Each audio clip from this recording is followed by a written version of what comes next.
Oh, well, hello there, friends and family. So good to see you again here on the channel. And we're out and about on the property, taking a look at what we need to do, not today, but starting tomorrow. Because I think it's dried out enough, so I can continue on getting the yard work done. Yep, that's been difficult in between storm fronts. And yeah, we got about 2/3 of it done for the last storm. You know, where we had rain Friday night, all day Saturday, and then Sunday morning. And of course, this is Monday. I think it's Monday. No, it's Tuesday. Hey, it's my birthday. It's April 18th. You know, when you get old, you forget things like that. But since we're out here, I'll go ahead and show you, since you stopped on by, how things were and how they will be, just like always, in the spring. So come on, let's take a walk and let's talk. Okay? So yeah, I think you can see, of course, it's a little bit shaded. It's getting a little bit later in the day. It's about 4. Shade's starting to hit this backyard. And you can see, it's looking a little raggedy, ain't it? Yep. Look down in here. You can see all the veg flowers on this particular variety. All nice and violet, purple colored. Yep. It's absolutely beautiful. Now I wish I could let it keep growing and let it seed, but that just can't happen. Here's you got some wood sorrel. Yep, right here. It sort of kind of looks like clover, but it's not. It's got the little yellow flower. Clover will be white. And then you can see grain heads right here. You see that? Yep, that's ryegrass. Now I think it's mature enough that when I mow, and I won't bag it, not on the first pass, and I'll let it sit there and dry out. And then I'll come by with the bagger attachment. Of course, I'll suck up some of the seed, but not all the seed. That's why it keeps coming back. You can see a nice grouping right there. Yeah, and once upon a time in America, our grass was a little bit different, you know, and so was our bread. Our bread was more rye based and darker than what it is nowadays. Yeah, you can buy rye bread, which also has wheat flour in it, but once upon a time our bread was dark. Yeah, this goes back to the 1900s. Wheat, i.e. white bread, was for the rich folk, not for us poor folk. But now, it's for everyone. But yeah, it's all a-blooming. And everything's got flowers from here. Sow thistle. And then in here, you'll notice some more flower heads and grain heads with seed on them. But look at these beautiful violet flowers down there. If I remember correctly, and I may not, but you can tell me in the comments below the video just what this is. But thankfully for my birdie friends, which I'm sure you can hear, they have deposited this everywhere. A lot of grain heads for me. Yep, I really wish I lived further out in the country, because I'd let this all go till the seed was dry and it was all dropping. That's nature, folks, and it would continue on. But something that's starting to bloom and is tenacious, but it does smell pretty. You can smell it everywhere, and that's these privet hedges. Well, they're not hedges for me, they're an invasive weed. You can see the white flowers are quite beautiful. Woo, they have a strong, sweet smell. And they're full of pollen. And for whatever reason, when this privet blooms, woo, it tears me up bad. As it does so many others. You might notice Cleo is standing on my feet. Aren't you, Cleo? Yep. No, don't dig into my pants. That hurts. Woo. Yep. There's Cleo right here. Wanting attention.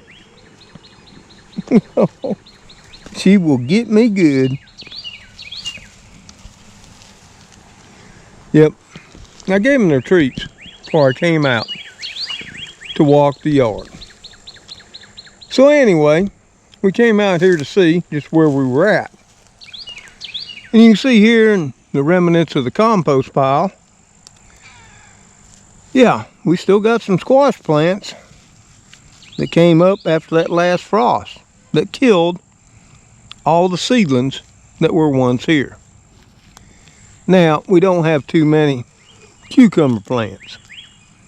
And if I need these, I can go ahead and dig them up as well. But I think I got enough. We're going to mow around them for now. Now I do have, two, if Cleo don't step on, cucumber plants right there. As well as some nice green onion tops. They're not green onions. They're actually bulbing onions coming up from the roots of an onion that I cut off and threw in here. Just that easy. But as you can see, she's looking a little ragged right around here. But never fear. Starting tomorrow, most of this will go away.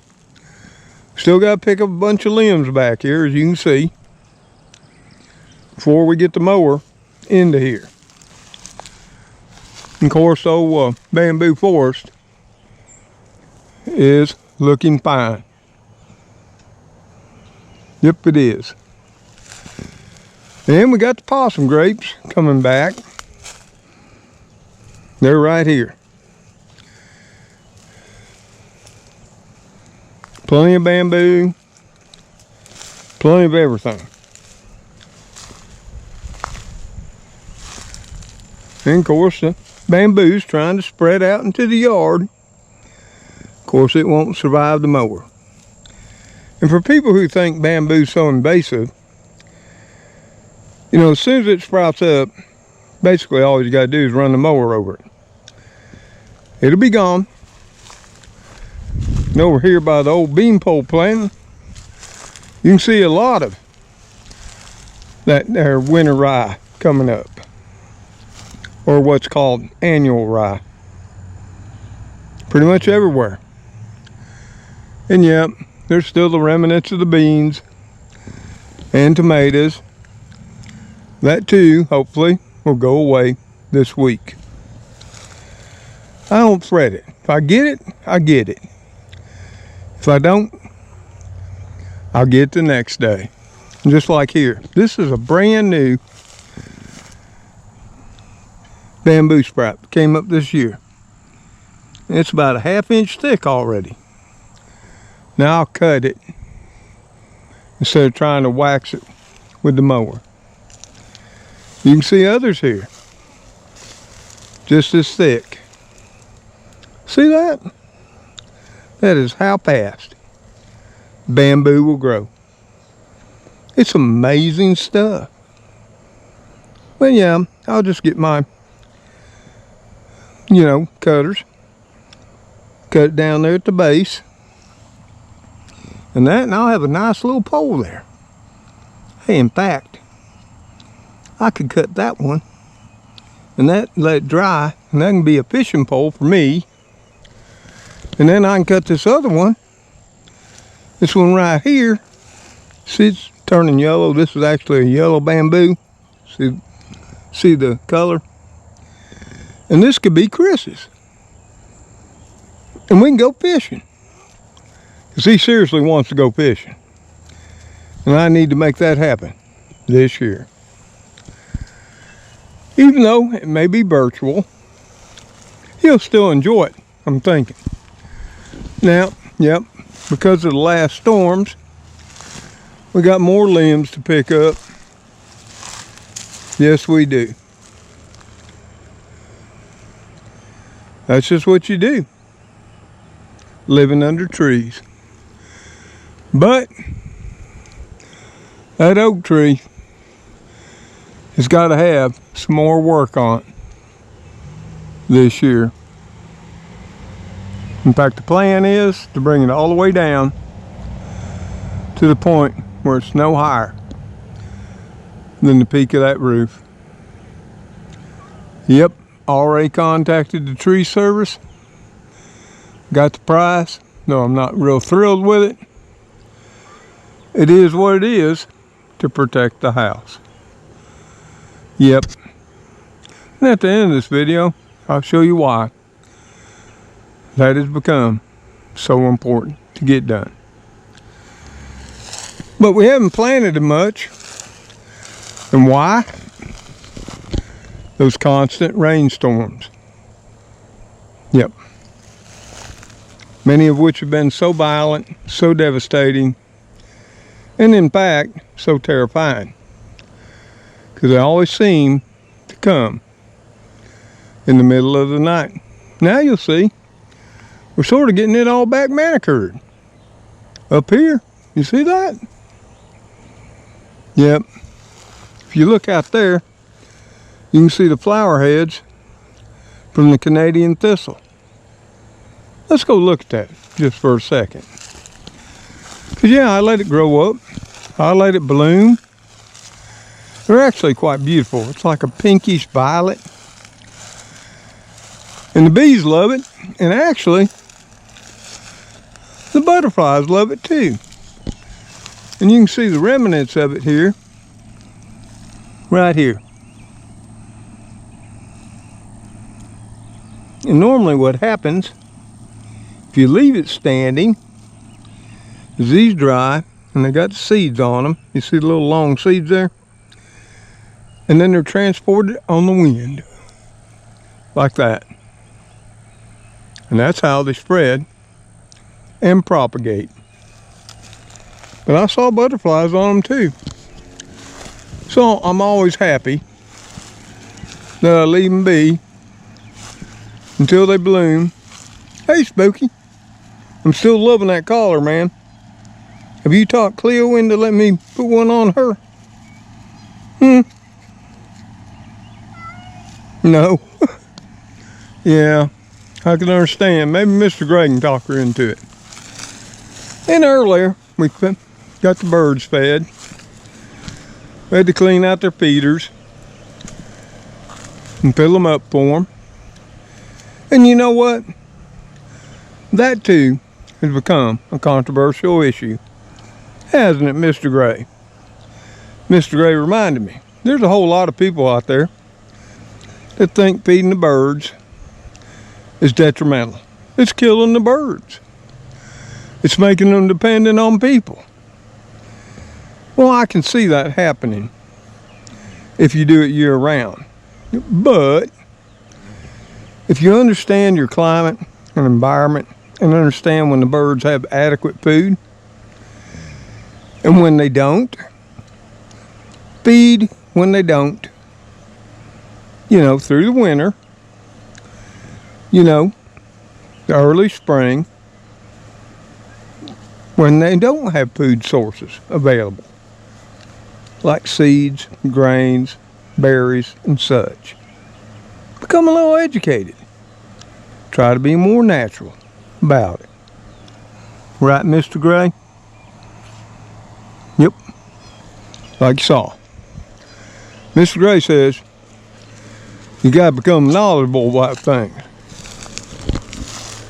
But the old fig tree, which got burnt back on that last frost pretty bad, and I was really worried that it was toast, even though I know. See, you know, trees have what's called a primary bud, and that's what they all leafed out on initially.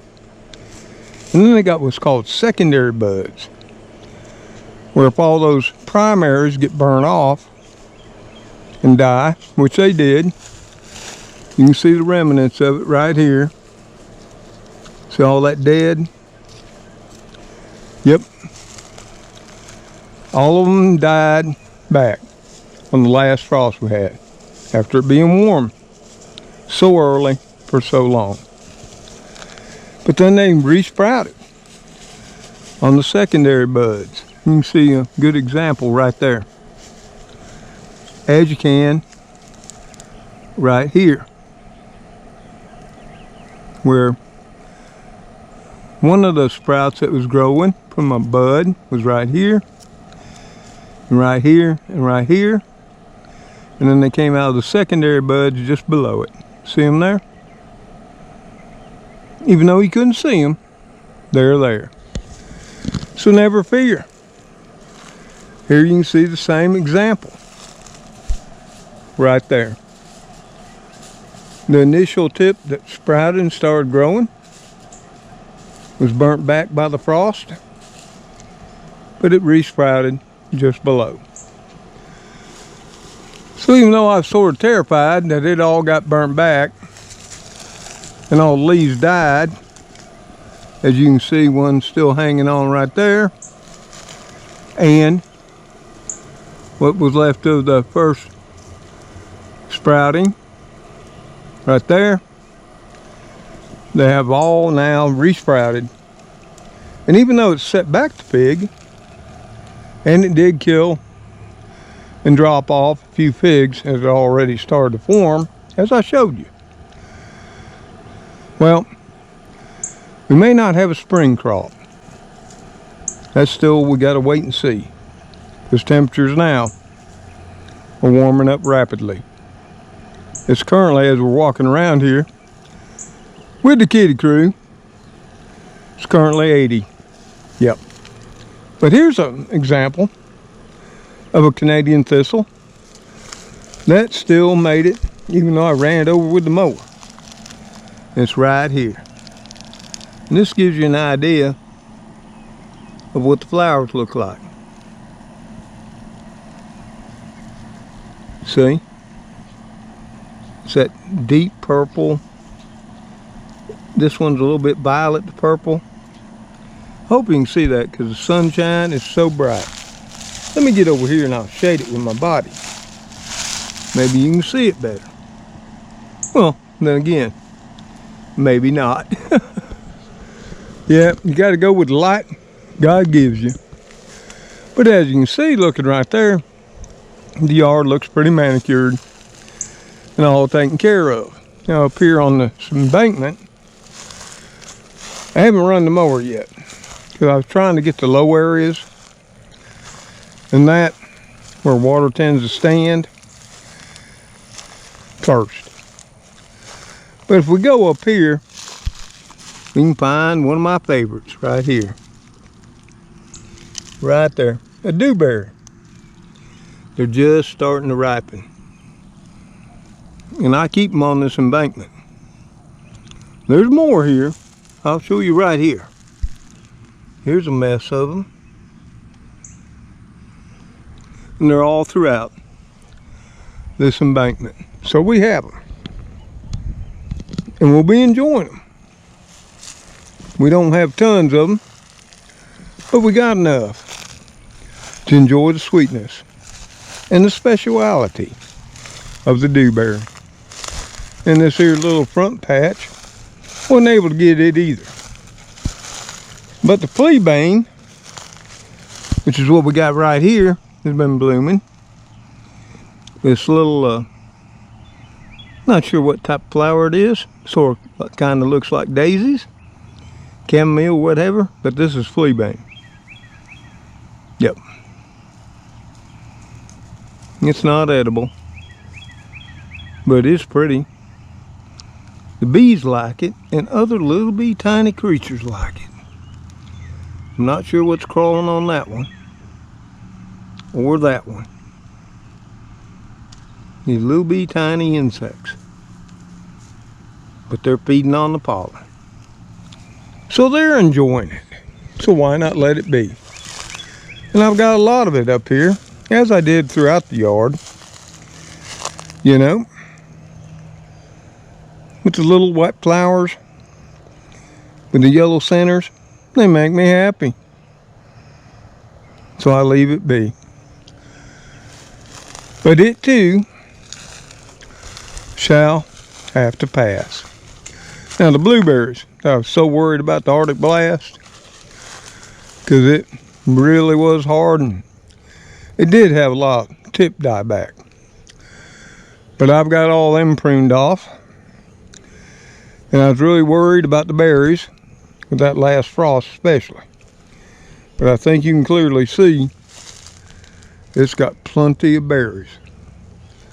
Plenty. Once again, they're everywhere.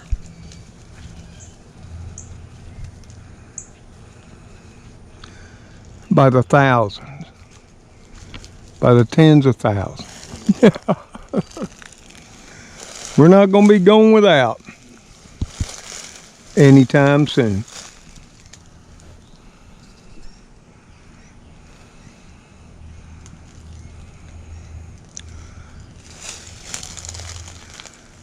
Yep, I wish I would have known 20 years ago. You plant the blueberries, here in the deep south that is, in filtered shade, not in full sun. I planted some in full sun, and they didn't make the trip, even though I watered them twice a day. But here, and there's some times where there's bright sunshine on this place, but it's never for long. No. And of course, it may be the varieties too. These are powder blue and premier. Now I did notice this one right here has very few berries. And I wish I could remember what particular variety it was. It's got some, but not much. Where the rest of them tend to be a lot more fruitful, as you can see.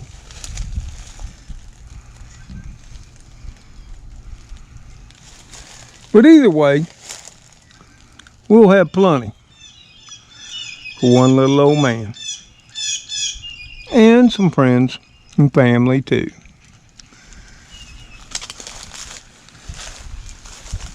But over here on the south side garden bed, the daffodils and narcissus are just starting to die back.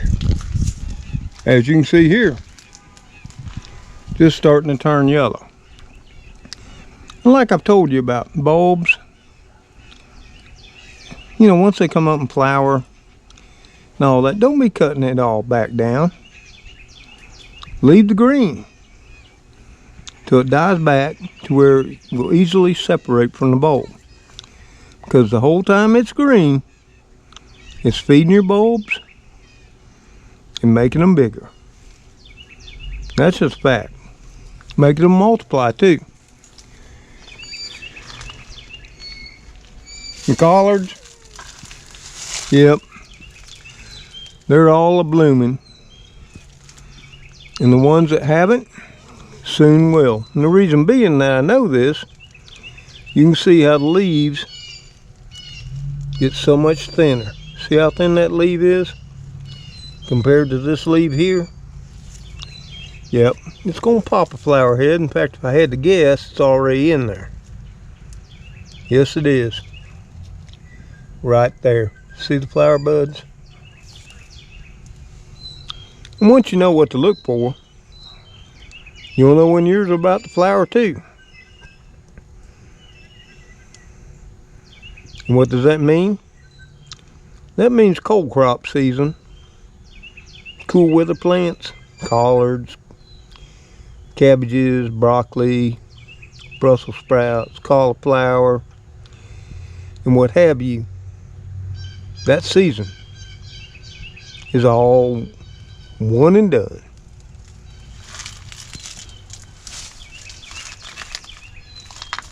But I enjoyed them for what I could get off of them. I'm letting them go to seed now. Maybe they'll make seed before I need to clear this bed. And I don't think I'll plant it out through the summer. I think I'll let it rest and plant it out in the fall. I'm thinking maybe some carrots and things of that nature. I had some fine carrots here a few years back. I could just walk out when I need a few and pull them right up. You can see right here the first one to bloom. Now something came by and ate most of the seed pods off. Could have been a deer. Might have been. Who knows?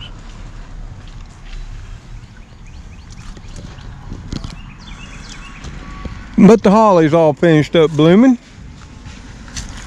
You know, that's done. You can see over here in the south side lawn, underneath the pecans, it's all mowed up now. I had to get this done. This is where water stands. And it finally on Thursday, mid-afternoon, at least there was no standing water. But I will say, the ground was still rather soft. And I left mud tracks. Of course, since then it's rained, and the mud has been washed back down into the ground. But it sort of looked like I was out here making a mess. Still haven't got my tomatoes in. Nope.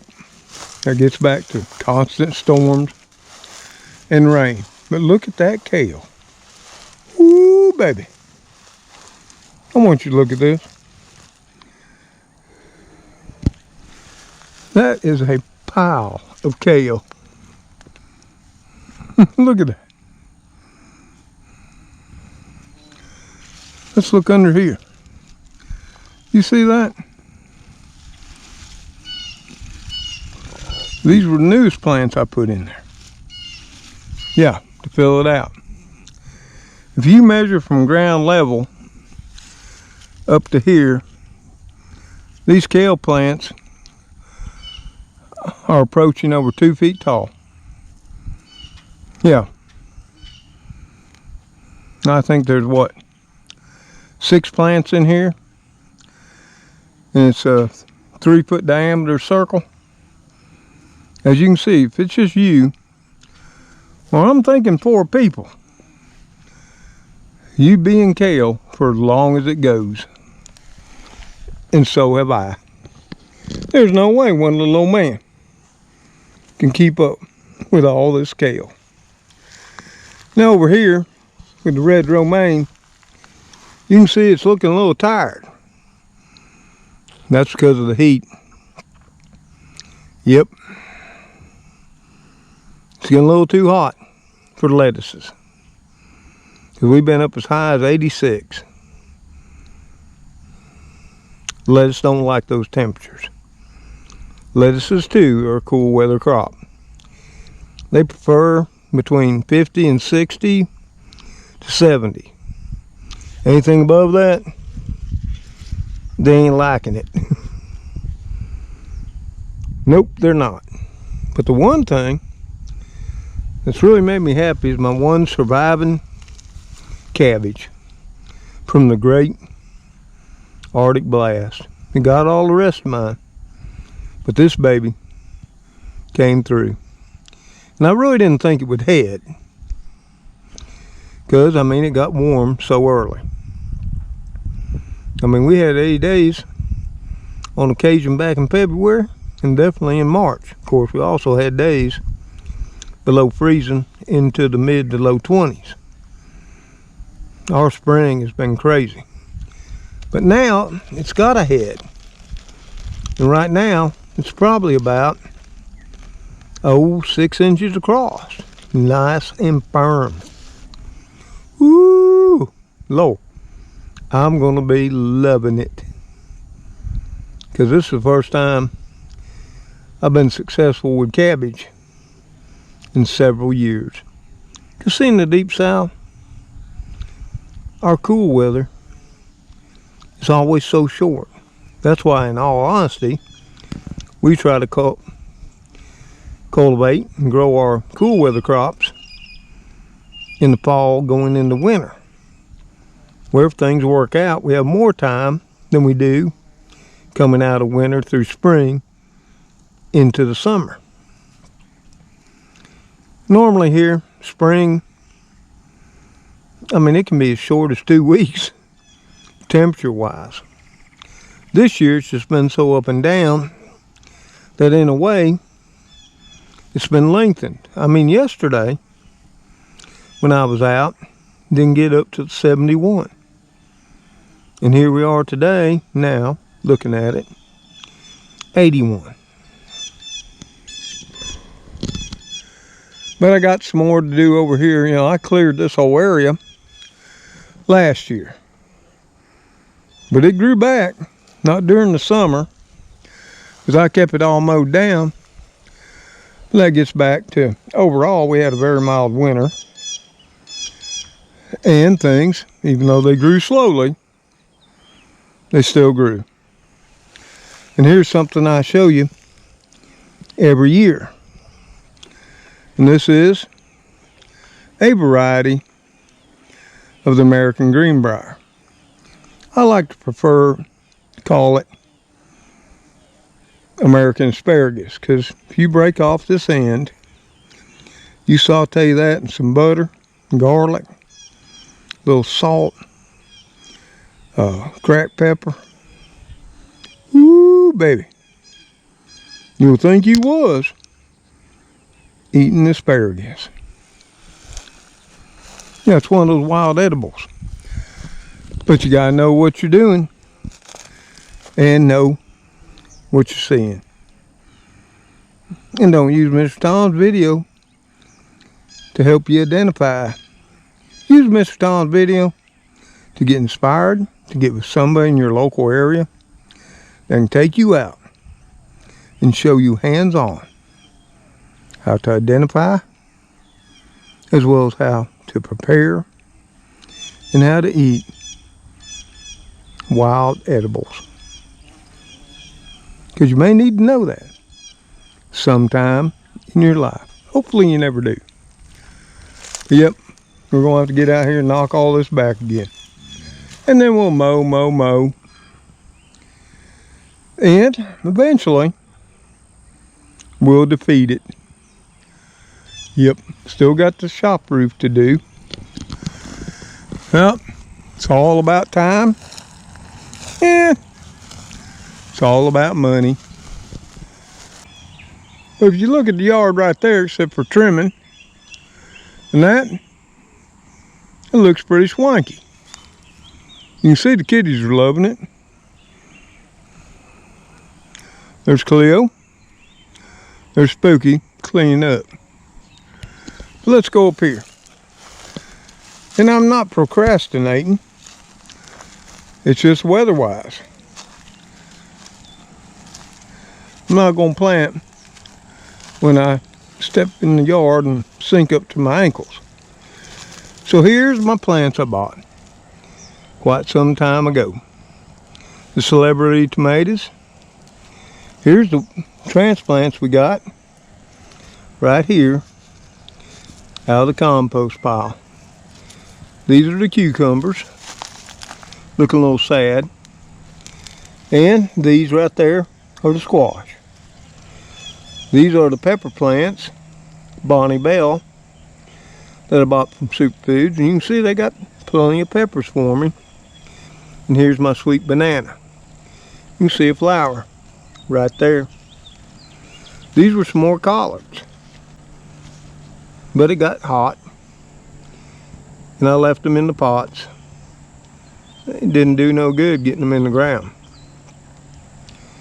But I will plant the tomatoes. I will get the peppers planted hopefully this week. And I'll set out the squash and the cucumbers. But I want to show you something right here. These are my two spare kale that I had that were extra that I just put in some pots. And you can see right here. This is a 6-inch pot. And you can see it's up over a foot. That's what it looks like. Here's another one up over a foot. In about, well, no, this is 8-inch. That's a 6-inch. Right there. So, you know, if you ain't got no ground, ain't got none of them there fancy ready beds, any of them grow bags, hey, plant them in a pot. Plant them in a coffee canister. Yeah. They'll do fine. Now, I will tell you what.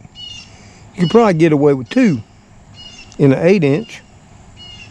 Maybe even sneak in 2 in a 6-inch.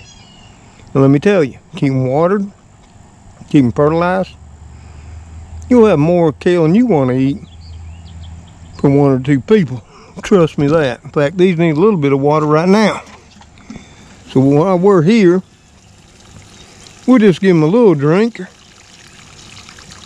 I try not to give them too much because the weatherman says starting tomorrow we have another chance of rain and severe storms. Yep, imagine that.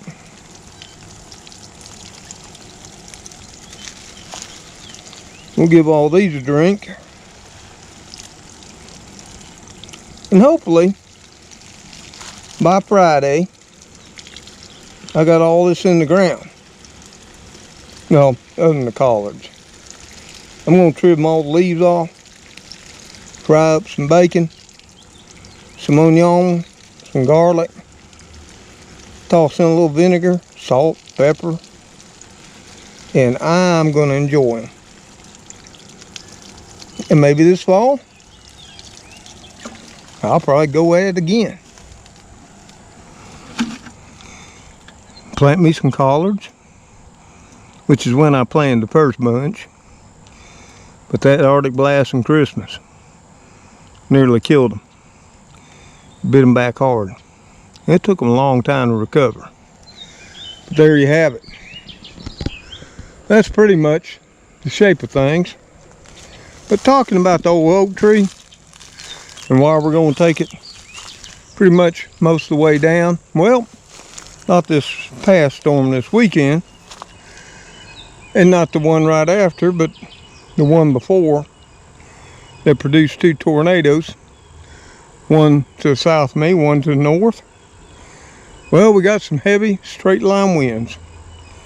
And this is one of the limbs that came out. Of course, this one didn't bother me too much. Yep, it's only about 4 inches around. But the one that bothered me is over here by the house. You can see a piece of it there. Then you can see it over here. And you can see where it came down on that ladder. Yep, I had the ladder leaned up there with the block. Thankfully, I had the other section slid out. That was the top section. Because I'm old, and that ladder is heavy duty.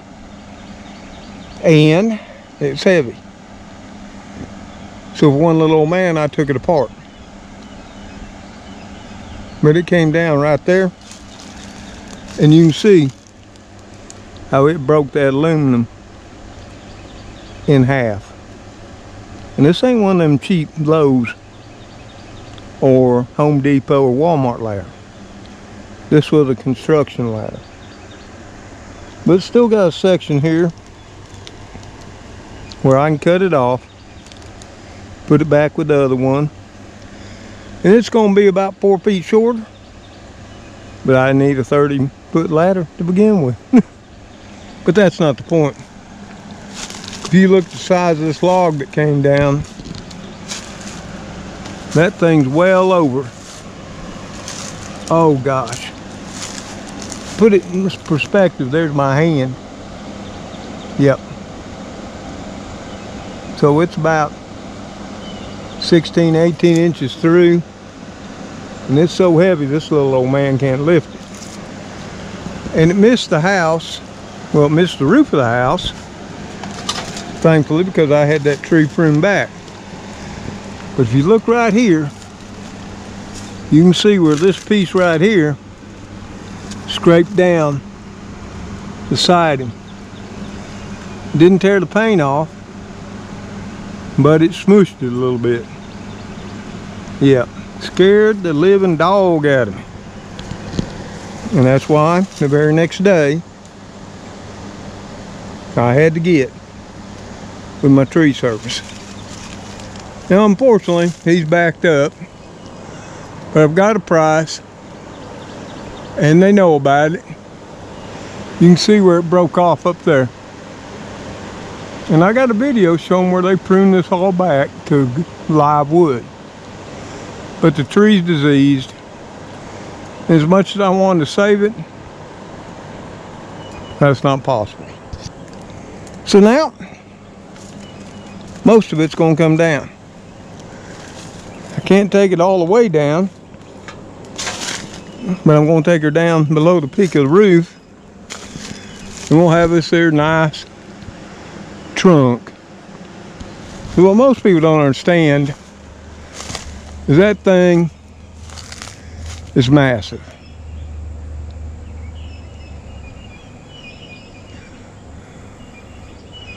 I mean, let's look here. You can stand right there and you can barely see the shop.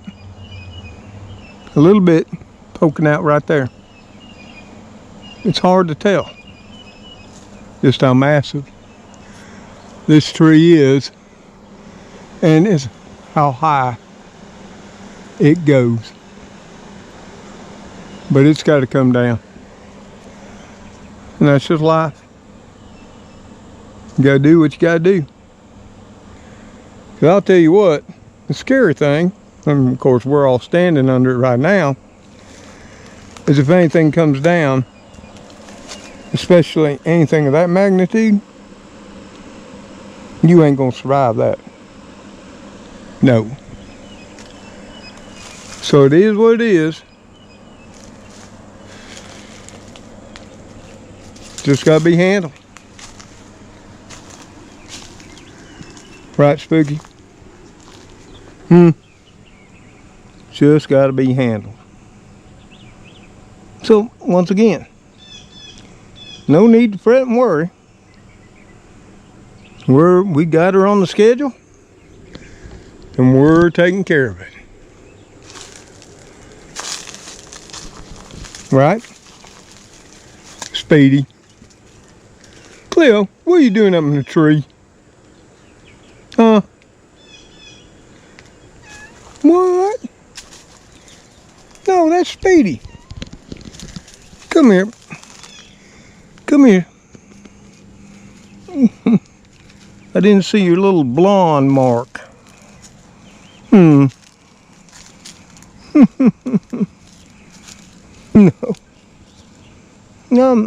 I didn't mean to call you Cleo. I didn't see your little white hairs.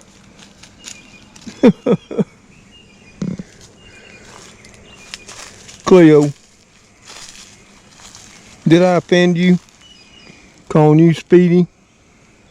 And calling Speedy Cleo? Well, come on. Let's get out from under the oak tree. Well, y'all, the sun's going down. It's getting later in the day. It's probably around 5. And I'm not going to attempt any more today.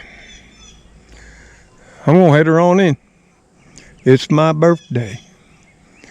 And I took out a little thin steak. In fact, it was actually a steak I bought on Manager Special. One of them there fancy, costly ribeyes. I think I gave $4 for it. But it was a big one, so I cut it in half. And I got half of it thrown out on the counter. And I'm gonna have it.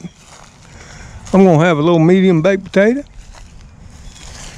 and some asparagus, you know, with a light butter sauce. For tonight, for my birthday dinner, I'm gonna eat fine. Because it's been a long while, since I done that. So that's the state of affairs here on the property in the deep south of Alabama.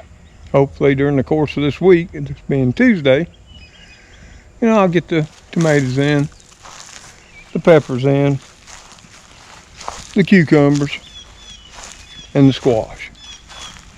And the gardening season will be kicked off and continuing. But I do hope that where you ever may live, you've got everything's planned up. If you haven't started your gardens yet, you got everything ready to hit the ground and get growing. If for nothing more, it makes you feel good. Makes you happy. Or at least it does me. And that. You know, I've been eating out of my pantry. Trying to eat down my supplies that, you know, I put back for 15 years or more. That's my way of beating food inflation. Eat what you got. I'm not so worried about there'll come a time where there'll be none. I'm worried about being able to afford to eat now than worrying what's going to happen down the road. So until I, the Kitty Krew, you've seen them, Cleo, Spooky, Speedy, old Mr. Gray, and of course my little Princess Gracie. I'll see you on that next video. Y'all take care, stay safe. May God bless you as you bless those in your lives. Goodbye for now. Guys, what's up? It's getting time for food time. Cleo, what's wrong with you? Cleo. Look at y'all, Speedy. I know what they want. You want some more treats, don't you? Well, I think I have a little left. Let me go in and get them. Well, it's getting to be close to food time. How about I let the peoples leave, our friends and family, and I go fix you some nice chow. What do we want today? Seafood? Poultry? Beef? Oh, I seen you put your ears up when I said beef, right, Cleo? Yep, I'm thinking beef. Got the popular vote. At least Cleo's. What do you think, Spooky? Beef? Spooky. You're not gonna go against Cleo, are you? No, he ain't no fool. Never, never, never go against the queen. Not never. Well, that's enough for this one. So let's call it one and done. Later, all.